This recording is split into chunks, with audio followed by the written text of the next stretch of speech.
Assalamualaikum warahmatullahi wabarakatuh. Halo, perkenalkan nama saya Rinda Febrianti dari Prodi Kesehatan Masyarakat, Fakultas Ilmu Kesehatan Universitas Pekalongan. Di video kali ini kita akan membahas mengenai konsep kesehatan kerja atau health work. Apa itu kesehatan kerja atau health work?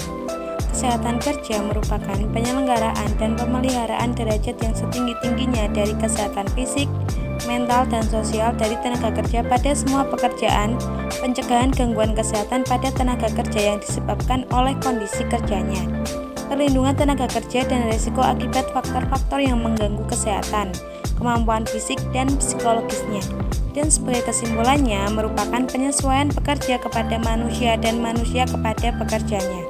Kemudian selanjutnya, bagaimana bekerja dengan aman dan sehat? Yang pertama, desain area kerja yang aman.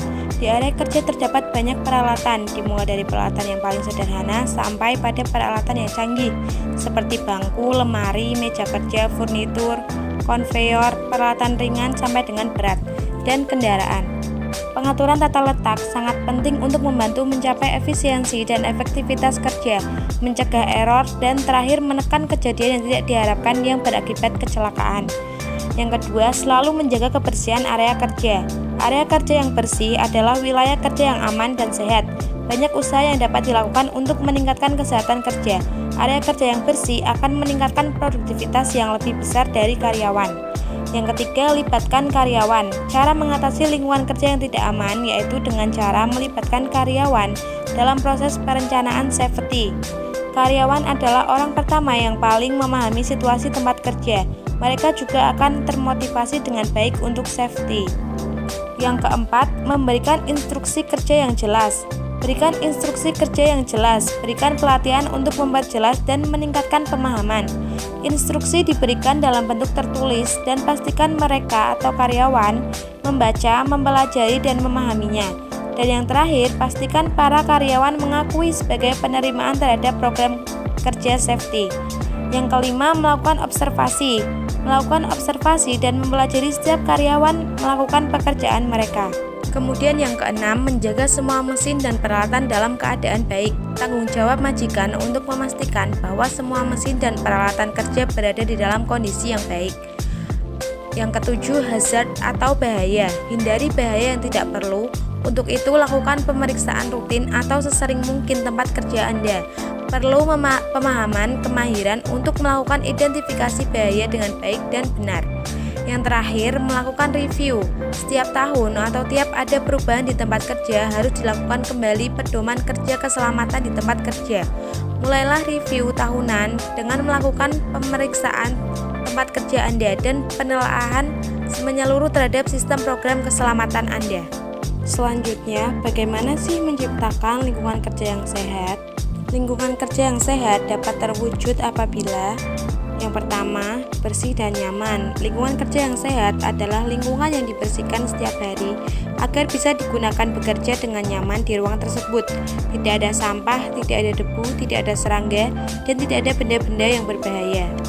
Yang kedua, memiliki akses air bersih. Kebutuhan air bersih di lingkungan kerja adalah hal mutlak yang tidak bisa ditawar, entah itu untuk toilet ataupun konsumsi minum sehari-hari. Jika tidak ada air bersih di toilet, maka virus, kuman, dan bakteri lainnya akan berkembang bebas di air kotor dan memicu penyakit. Yang ketiga, manajemen yang baik.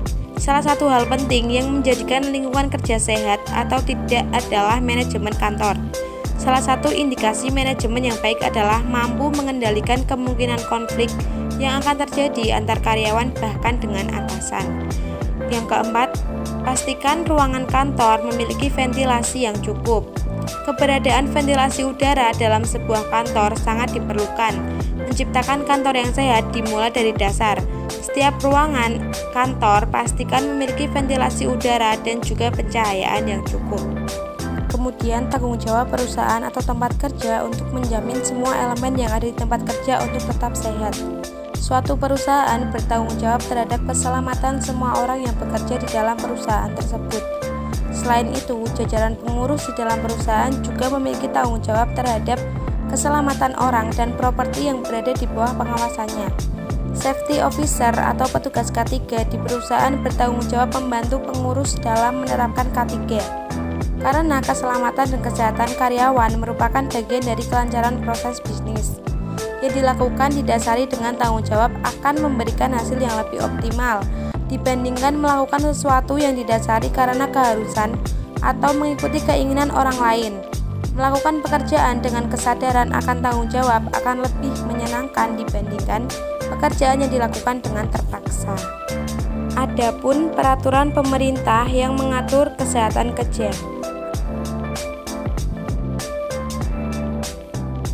Selanjutnya yang terakhir kita akan membahas mengenai hak dan kewajiban pekerja.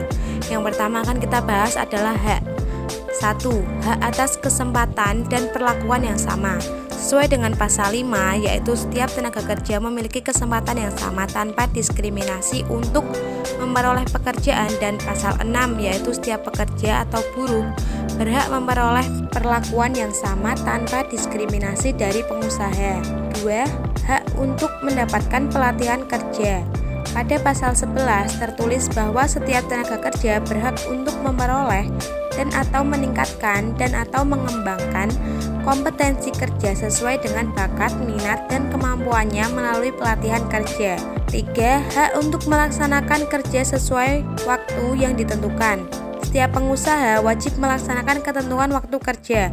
Waktu kerja meliputi 7 jam 1 hari dan 40 jam 1 minggu untuk 6 hari kerja dalam 1 minggu, atau 8 jam 1 hari dan 40 jam 1 minggu untuk 5 hari kerja dalam 1 minggu. Yang keempat, hak atas kesehatan dan keselamatan kerja. Setiap pekerja atau buruh mempunyai hak untuk memperoleh perlindungan atas yang pertama, keselamatan dan kesehatan kerja, yang kedua, moral dan kesusilaan, dan yang ketiga, perlakuan yang sesuai dengan harkat dan martabat manusia serta nilai-nilai agama. Yang terakhir atau keenam, hak atas upah yang layak. Setiap pekerja atau buruh berhak atas penghidupan yang layak bagi kemanusiaan dan berhak memperoleh upah yang sama untuk pekerjaan yang sama nilainya. Oleh karena itu, pengusaha wajib membayar upah kepada pekerja atau buruh sesuai dengan kesepakatan yang berdasarkan pada PP nomor 36 tahun 2021 tentang pengupahan. Kemudian kewajiban pekerja. Pada umumnya kewajiban pekerja dibagi menjadi 3 hal utama, yaitu sebagai berikut. Yang pertama, kewajiban ketaatan. Hal ini berarti bahwa pekerja harus memiliki konsekuensi dan pelatih pada peraturan yang ada pada perusahaan. Yang kedua, kewajiban konfidensialitas. Setiap pekerja wajib untuk menjaga kerahasiaan data-data yang dimiliki perusahaan. Dan yang ketiga, kewajiban loyalitas, yang berarti pekerja harus mendukung visi dan misi perusahaan dan memiliki loyalitas yang tinggi terhadap perusahaan tersebut. Sekian pembahasan yang dapat saya sampaikan, kurang lebihnya mohon maaf. Semoga bermanfaat untuk teman-teman semua. Terima kasih. Wassalamualaikum warahmatullahi wabarakatuh.